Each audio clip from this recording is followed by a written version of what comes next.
This is Gold Seeker the Gold Gypsy for another episode of Gold Seeker Adventures. Today we'll be in Montana checking out a friend Bruce Scharf's sapphire mine called the Montana Blue Jewel Sapphire Mine near Helena, Montana on the Missouri River at Eldorado Bar. So you won't want to miss this episode. Be sure and watch through to the end. There's going to be some interesting things taking place in this video and a lot of good information that Bruce is going to share on the type of things that he digs up with his dragline dredge in preparation for the material to run for people to come in and classify sapphire. So without further ado, let's get into this. One more thing, I will leave some links in the description as to how you can get a hold of Bruce and check out his website and give him a call to set appointments up for next spring, summer, to go up there and classify some sapphires if you're interested in doing so. Let's get into it.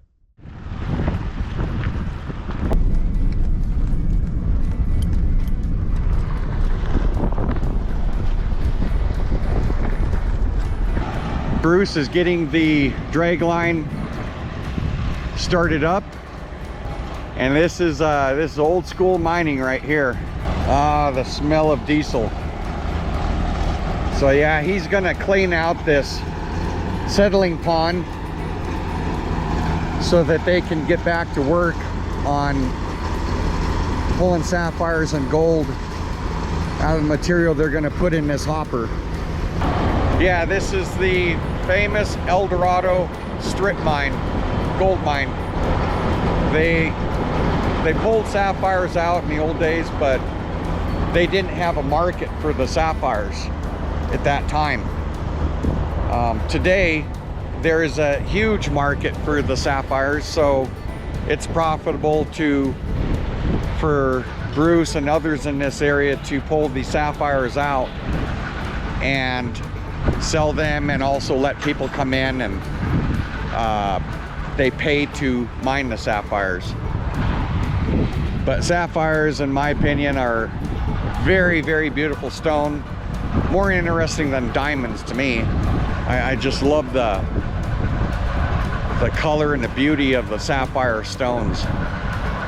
Y'all don't forget to like and subscribe to my videos. I need your support, and every time you smash that like button and subscribe will help the algorithm get me higher up on it. So please share my video, like and subscribe. That will help out a lot. Yeah, those drag lines are pretty interesting. You know, it's old as heck and it still works great. It does the job pretty well.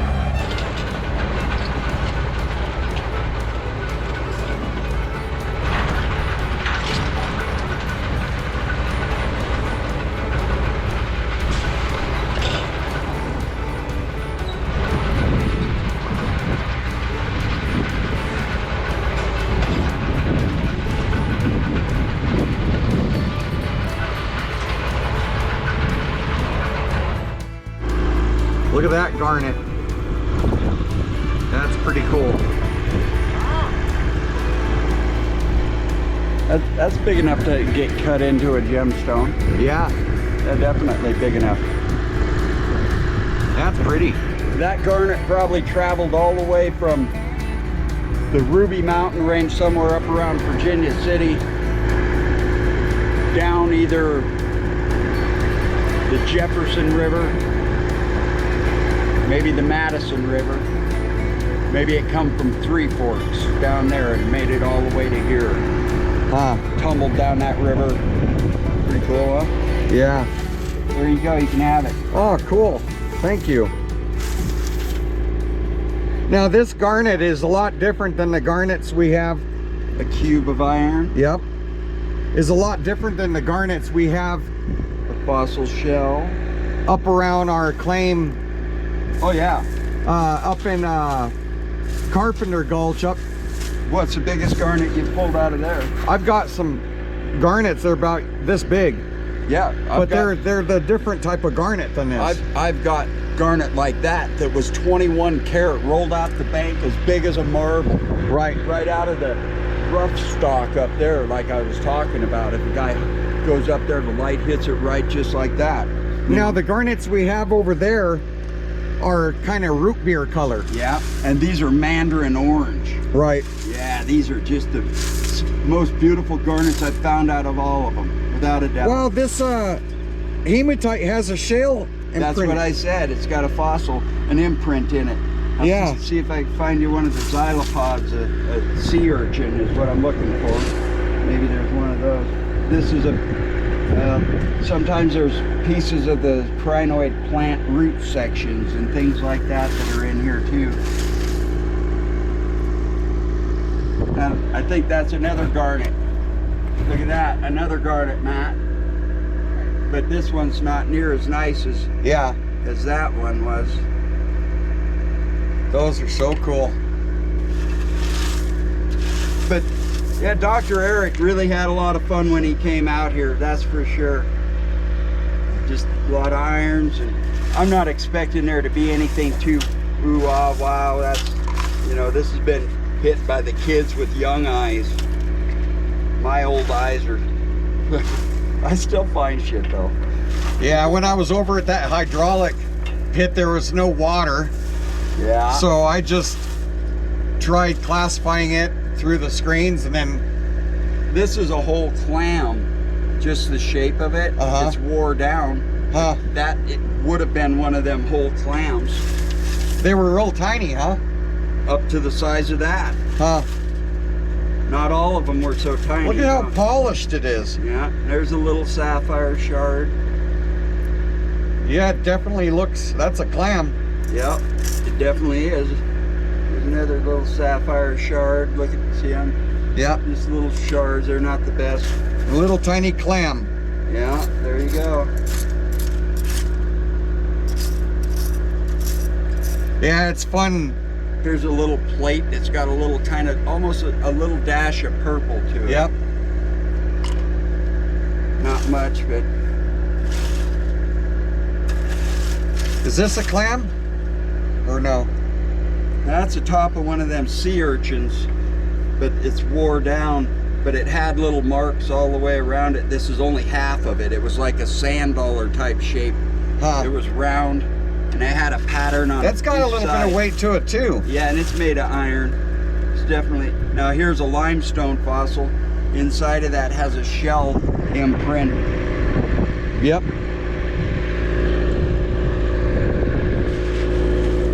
Going to be like that all the way to dinosaur teeth, maybe. Yeah. Have you found anything like that in through all these gravels? Not yet. Not that we couldn't. But have you found any bones in through them? very little. Very, very little bones.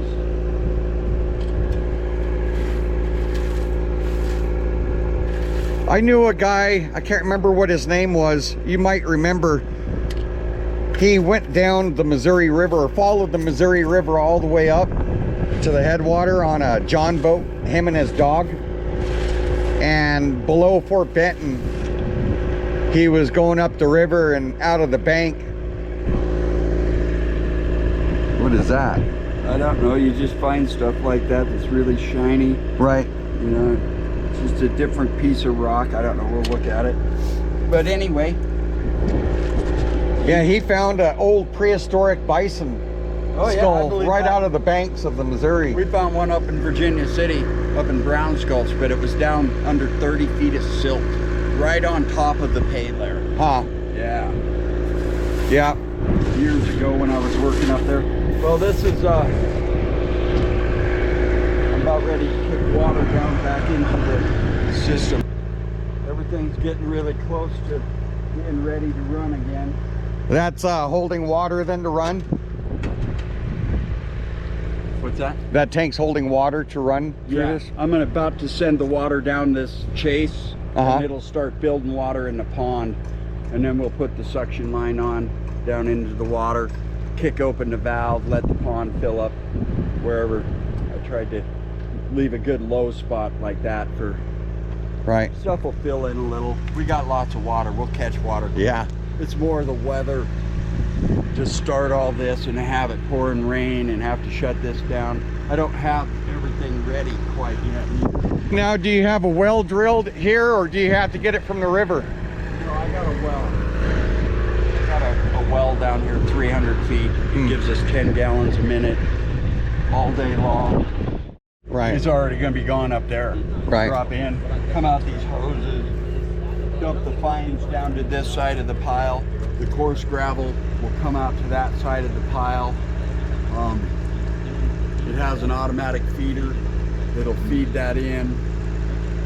We're getting the new hoses on and all that stuff ready to go.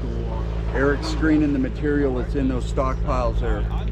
And that's what I let people dig out of. I scoop that up with the loader, I take it down in the front, and I dump it out. They get to hand screen and go through that. Huh. And they get stones, man. I find stones, they get stones. I didn't put them in there, I didn't take them out.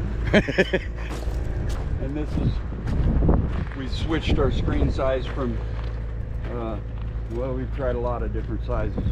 This particular size seems to run through pretty good. Right. Once we float it, the sapphires will drop out.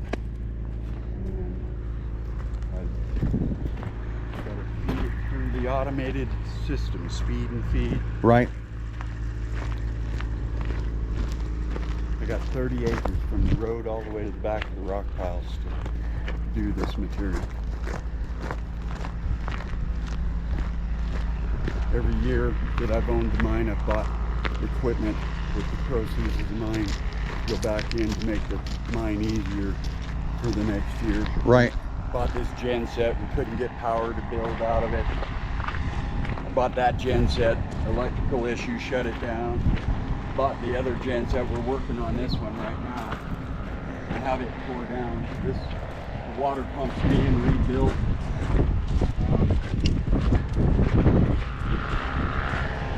I got to come up here, take the keyway out.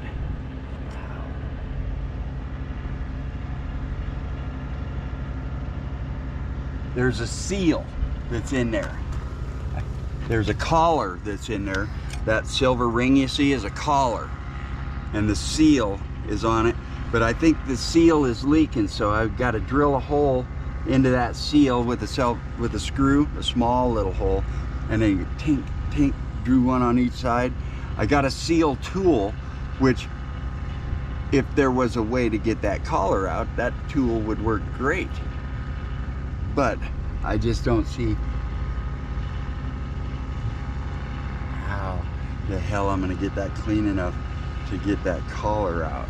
Once the seal's out the way, I can probably get behind with a little grabber and pull that collar out. I have a brand new collar to go on and fit on there should it need be. It looks like, wow, what a tough spot to get to, huh? Right. And it was starting to leak on the back on that seal. I could see oil dripping down. That's how a lot of this in different places has happened at different times. But this is a 271 Jimmy Detroit diesel. They make a 3-cylinder, a 371. They make a 351, and these things were meant for being on a train car to start in LA and send it all the way to New York City, and this thing would still be running. They had 5-gallon oil change, so when you drop the oil, you knew 5 gallons went back in, new filter. And my dad used to have to go start these on the railroad in his early days when they were shipping to keep the refrigerator cars. Pretty fuel efficient, isn't it? Yeah, but it was only meant to generate enough power to run a refrigerator, so it didn't ever have the working a gravel company load on it. Right. This is a Denver jig. It's old school, but it's the same as I got down there. I'm doing a little maintenance. I took it offline. Same deal. Have you heard of a Denver automatic gold pan? Yeah. With like this. It was like a circular hopper, and it sit on like a pallet, and it had a little short sluice box like this. And I guess it would vibrate or whatever, and water would go through it. Denver trommel or Denver automatic gold pan or something like that. Yeah. The thing that it has is a slapper, and it makes the gold walk up the sluice box back up to the head ripple, so it's always up right at the top, right at the very front. That gravel plant there weighs 77,000 pounds. Huh. My buddy Sloan just bought a brand new wash plant to work his land up on Ophir Gulch. My uncle mined over in that country for a lot of years, that's for sure.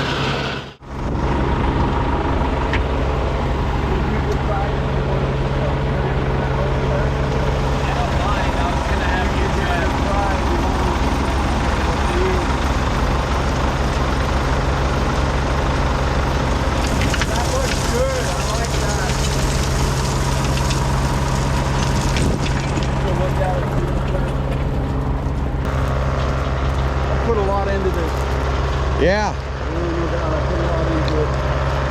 Maybe as much as the other guys, maybe not, I don't know. But as that dredge boat moved, you know, it had cable anchors, and it would winch itself ahead and then drop the spud bar and then pivot off of that spud. There's cables like in different places.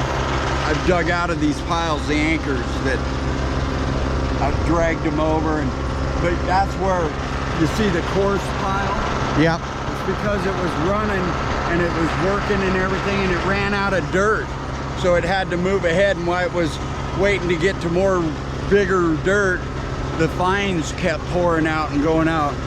But underneath this, for about another 15 to 35 feet, is a layer of sand that's under this rock pile, because the stacker was 100 feet. Rocks were coming off the dredge boat. The sand of the sluice box was dumped right off the back of the boat, and this pile would chase them on top of that sand.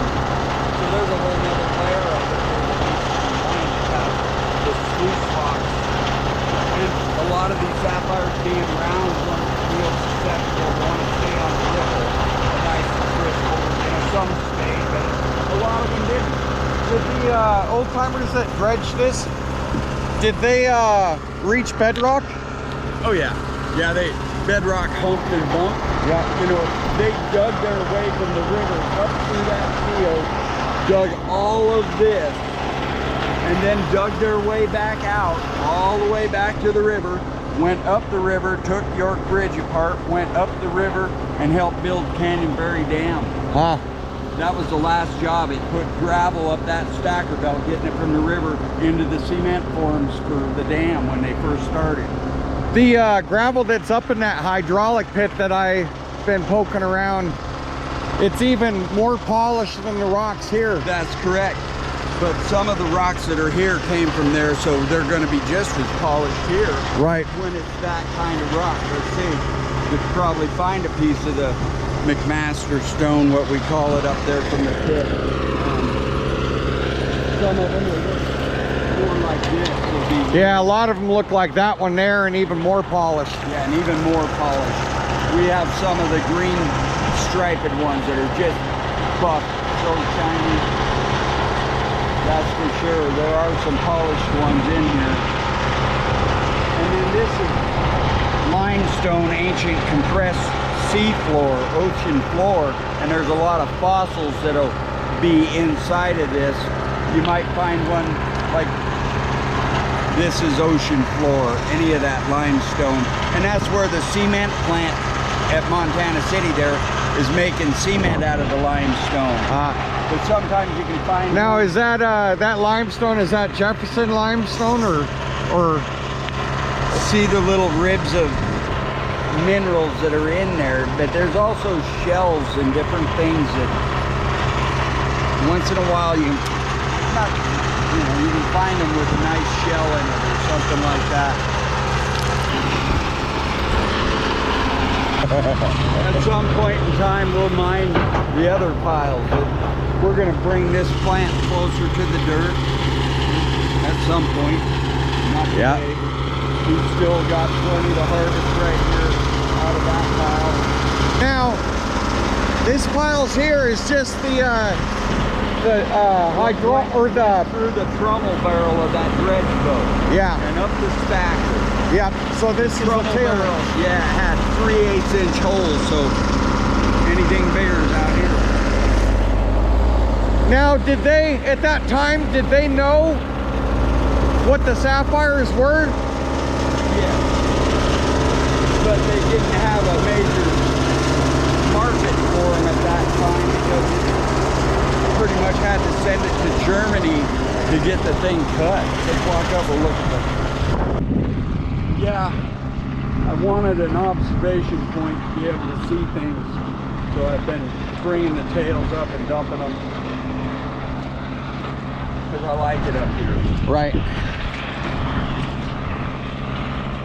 And I can see what's going on. See, I used to own the whole 40.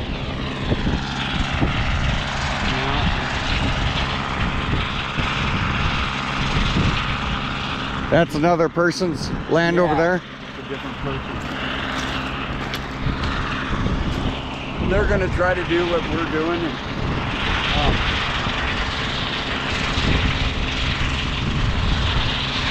And to keep from digging the line, I backfilled the property so that they can't bitch about it going over the line. That's where that property line rock is at. So where are we in relationship to the gates of the mountains then? It's right over there? Yeah. You got Canterbury, Uh-huh. Hauser, Gates of the Mountains, Portland. Yep. You got, that's Dana's Point across the river, how it reaches way down. Go down around the point, it'll take the river water back up to Lake Helena. Is right over that hill. If you go over this little hill, you can see town. Yeah? Yeah, it'd be 15 minutes to town if you could go over this hill. Yeah. Yeah, it's too bad you don't have a bridge down in this area. Road, I'd settle for either one. Yeah. That's for sure. Yeah, definitely with this road and the long route coming around the backside to get in here, you definitely don't want to go in any more than you have to for supplies and stuff. That's for sure. And there's a lot of times of super cool rocks that come down into this stuff.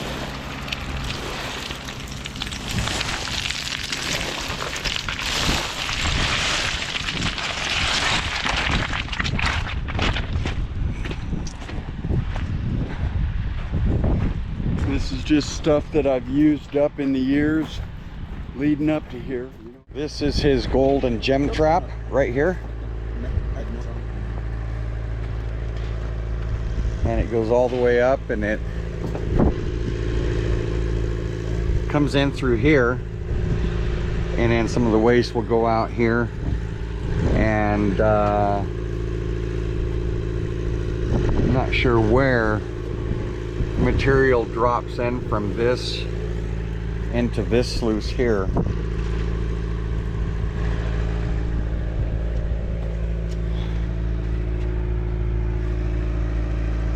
So the water comes in right here, I believe.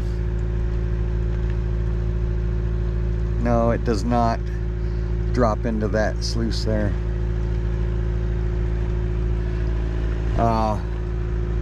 I see. So it comes down this hopper here and goes down through the hose. Maybe. And all the material flows through here and gets caught up in through here is what it's doing. The water and the gravels will go through this hose and drop out. You know, catch the gold. Fine gold, but there are some nuggets that are been found in these old dredge tailings. Eldorado Bar was a very large, very famous gold operation in Montana. And what the Eldorado Bar is a point inside bend of the Missouri River from a former channel. And you have things going on here from both the river as well as old seabed in through here, probably from the Cretaceous Seaway during the Cretaceous period. But in through these gravels, you have old seabed mixed into all these gravels that are broke up. And let me see if I can show you what that looks like. These here are the gravels after they get it processed through here over at the other part that I showed you. Once they get it classified out, this material here is classified down to size. It has the sapphires in it, and this will get carried over to that little roof pole barn right there, where people coming in to classify the sapphires here at the Blue Jewel mine will fill their buckets up and run them there on behind this drag line. But I'm going to show you what that ancient seabed looks like. This here is the ancient seabed. It's limestone, and yeah, calcium all over it. But yeah, that's pretty neat. That's ancient seabed. So here's the sapphires that we got. This one here is a really brilliant light blue one. This one is kind of a pinkish purple, pink color. Here's a kind of a greenish blue clear one. This one looks kind of yellowish. There's the garnet. But yeah, very, very cool. That one's probably the roughest one of all of them. Maybe this one here. So yeah, look at how clear that is. It's probably pretty hard to see it, but okay, that's what got out of a bag of Montana Blue Jewel Sapphire mine, their gravels. Give Bruce a call and set up a reservation for next season, and you'll like checking out his sapphire mine. Thanks for watching this episode of Gold Seeker Adventures. I really appreciate it. Don't forget to like and subscribe and hit that notification bell. Please watch videos through to the end, because it will really help. So thank you very much for watching, and we'll get back with you on the next episode, pulling gold out of the ground.